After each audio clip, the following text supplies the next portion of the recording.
join me in welcoming the National Head Corporate Affairs and Executive Board Member, Pernod Ricard India, Prasanna Mohile, and he is going to be in conversation with Managing Editor, Times Network, and Chief Business Officer, Times Influence, Mihir Bhatt. A big round of applause, ladies and gentlemen.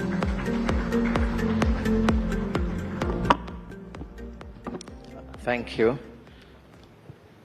Right, I can see some of you are tired. I'm sure it has been a long day. But I hope Prasanna will lift our spirits before we have the big voice at 8 o'clock. Prasanna, thank you so much for joining us. As we have been talking since morning, our theme is keeping Bharat ahead. Not many people know, but you actually contribute in a big way to India's story. Not only India's story, I would say make in India, making in Bharat, if I may use that term. So, what is it that makes you so bullish on India's story? Mihir, I think today we are in a much exciting era in India. With 1.4 billion population, out of which 50% is under 25 years, the median age today is again 28, 29, so we have the young youth power today with us to further accelerate the growth of this country. So we are definitely in a much, much better place today in the world. And you will see that the whole global attention is today towards India, and India is making mark everywhere across the globe. Prasanna, I want to actually talk a little more on this because 1.4 billion population is one thing. We are also one of the, we are the largest middle class income group country in the world. We are the youngest large economy in the world. And if we look at average per capita income, we are still in the range of $2,500 to $3,000, yes. While our neighbor, China, is already $10,000 plus. We are not even talking about developed almost $15,000 there. Yeah. So is that a huge opportunity? Yeah, as you rightly mentioned, there is a huge gap, and in that lies a lot of opportunity today to basically catch up and grow to that level, because China had a manufacturing story to tell to the world, and we have a consumption story in India.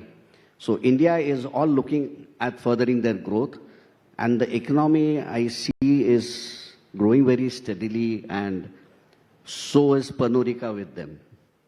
Right. There's an interesting story because normally when we talk about industry like yours, not many people realize that it also generates a lot of employment. It also creates a huge sustainable opportunity for the farmers, who are still the largest workforce in the country. If you can share some data points about that. Well, Mihir, see, our story started, I'll take you back 30 years back, after the liberalization and the globalization era started. And I remember we started with 1 lakh cases way back in 1994. And today we are almost 7 crore cases per annum. Really? So that's the kind of growth Pernod Ricard had. And while we grew,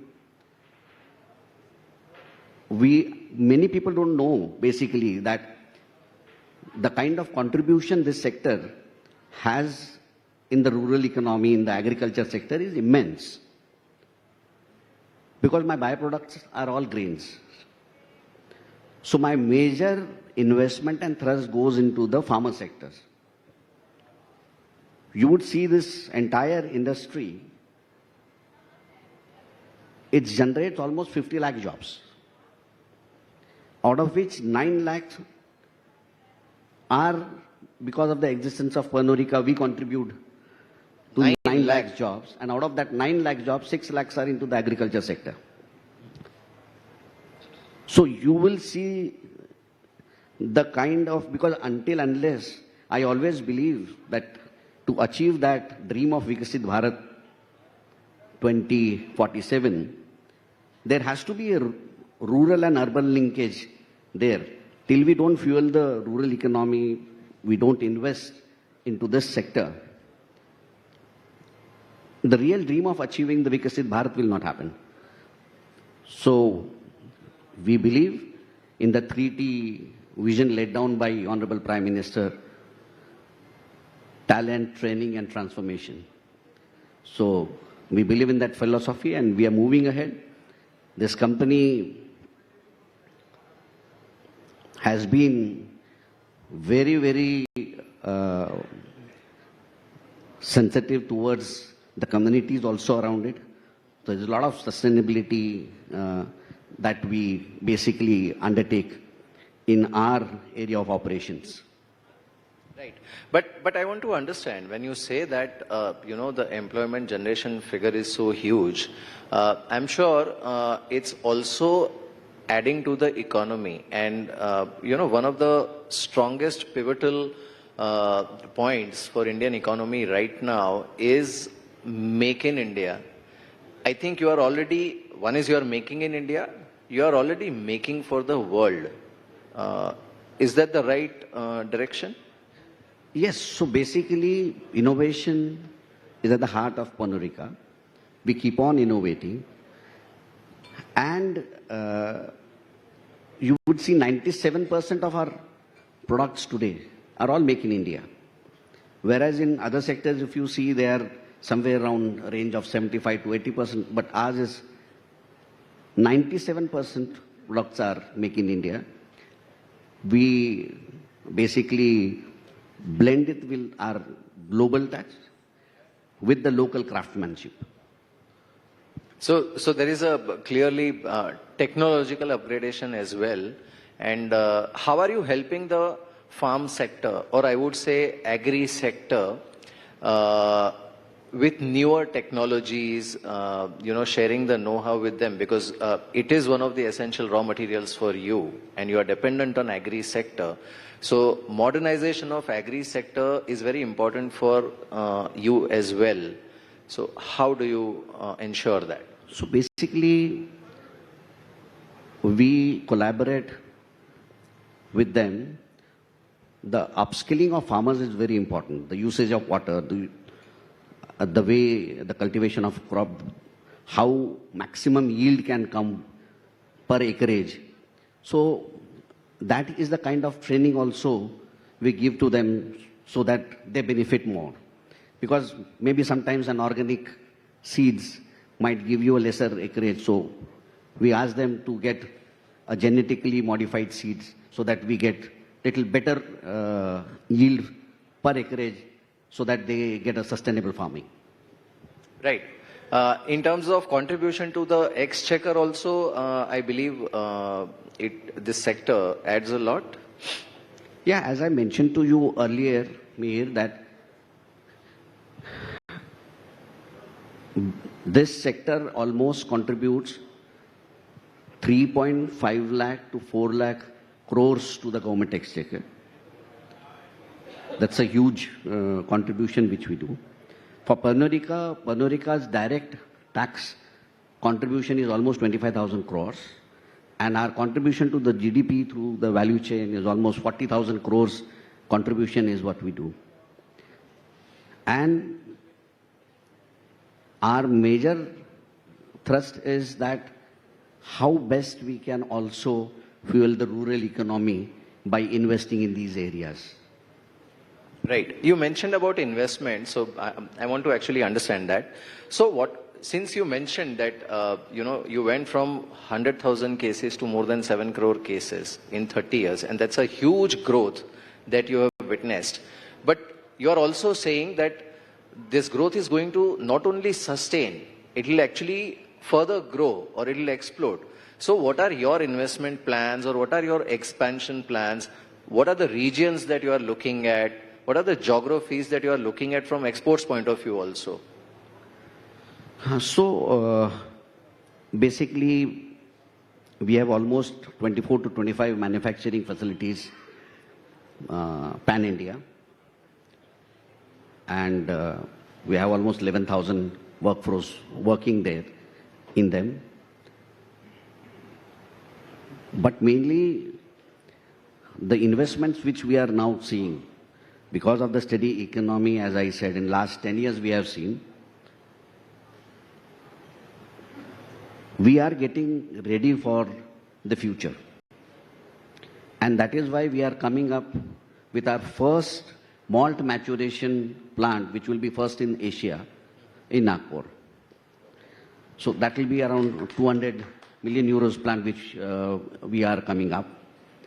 We will be needing almost 5,000 to 6,000 tons of barley in my first phase per month. Per so month. It will be per month. So there will be huge requirement of that, which should, support almost 80 to 90,000 farmers. And Only in that region. only in that region. So as you know, Vidarbha, there is a farmer distress. People talk about suicides there, and we've gone there. The crop there is basically soybean and cotton right now. So we will be helping farmers to basically change the crop pattern and come to barley cultivation, and we'll be helping them out there. This will reduce the farmers' distress a little bit and help them become Atmanirbhar. Right. So you mentioned about Nagpur. Any particular reason why you are looking at Maharashtra? Is it because of the ease of doing business over there, or are you also looking at some other regions from future expansion point of view? See, basically our first plant came in Nasik. So with Nagpur, we are also looking at, tomorrow we might, if we think of expanding, we'll expand there.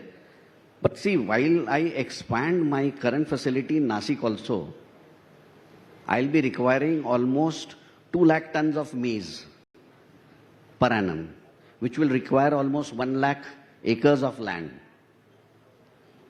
For Nagpur, I will require almost 38,000 to 40,000 acres of land. So just see the kind of farmers, it's getting into that Entire ecosystem. So that is where I say the contribution of this sector goes into the agri sector per se.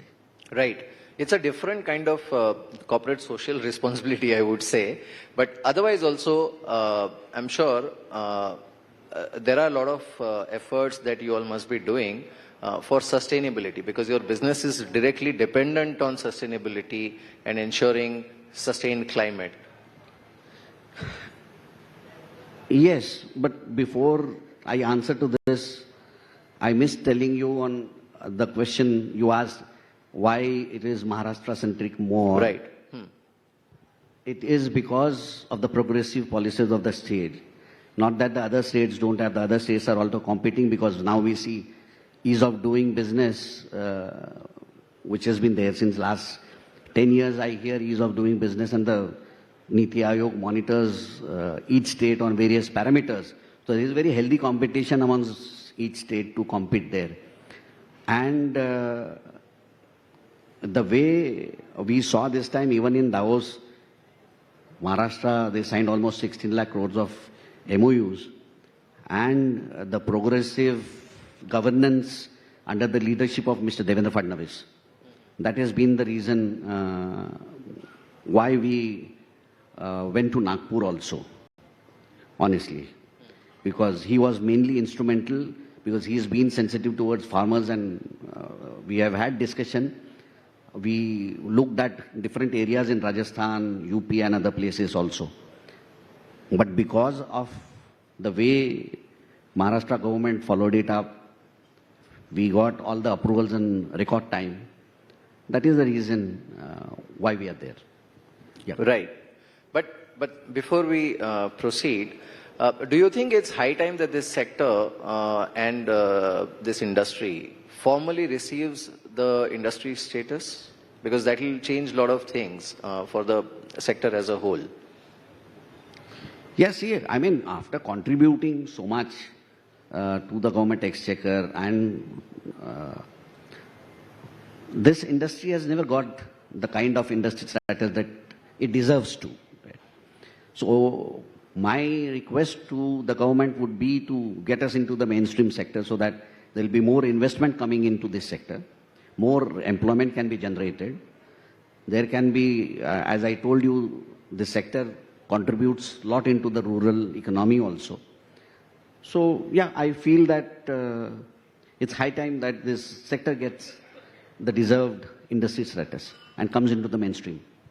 You know, as a corporate citizen, I have this, and I'm actually curious on this, that actually, one is obviously giving the industry status, but second is, industries like yours, it can actually help in modernizing the overall agri and farm sector in a large country like India, where it is always required, the technological upgradation.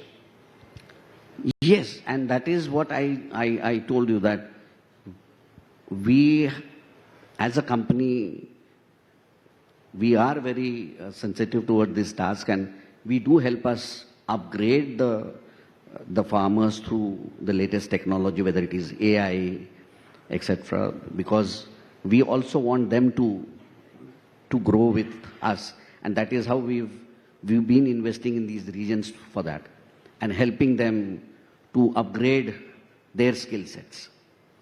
Right. What are you doing in the space of sustainability?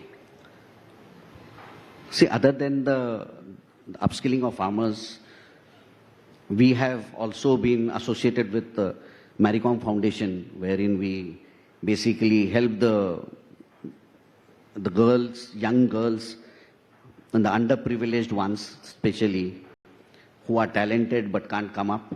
So we have tied up with the Maricom Foundation that we get young boxers coming from the rural area, basically, who gets that kind of a mentorship, that training, everything, so that they also compete tomorrow at the national level, and maybe we see another Maricom coming up.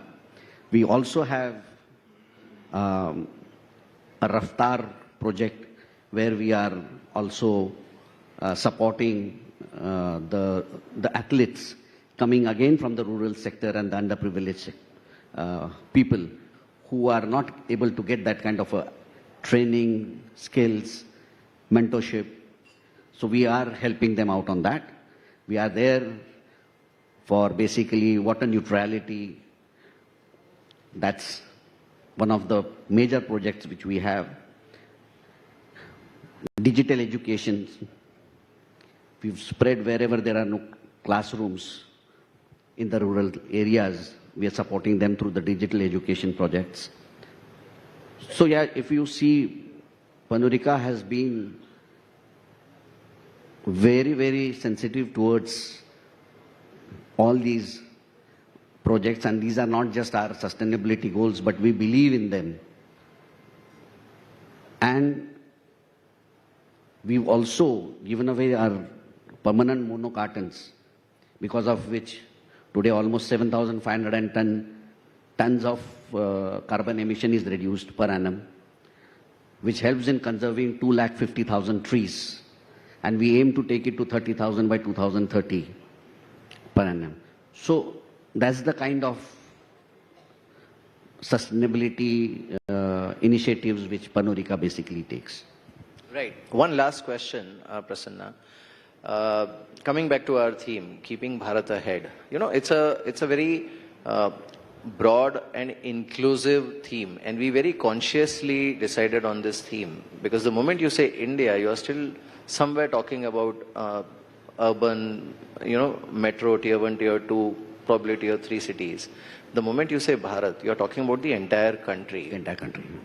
Most developed, slightly developed, underdeveloped, all of it together. According to you, what will it take from policy and initiative point of view to keep Bharat ahead? See, now as I said, basically that there's a lot of ease of doing business which is happening around. The policies are becoming more and more investment friendly. You are seeing that's the reason a lot of foreign direct investments are also coming to India. Globally, where there is recession all across, India is still steadily growing there. We've not been into the trap of the depression yet. And the entire, globally everywhere, people are looking at Bharat to fuel their economy also. And when we go abroad, today we feel that, you are looked upon as a very respected citizen. Yeah, there's a lot of pride when you go abroad. Yeah. Yes. Right. All right, Prasanna, thank you so much. And it was actually quite enlightening to understand how for 30 years you have been contributing to India's story and actually making in India but making for the world. Thank you so much, Prasanna. Thank you, Mir. Thanks a lot for having me here. Thank you. Thank you.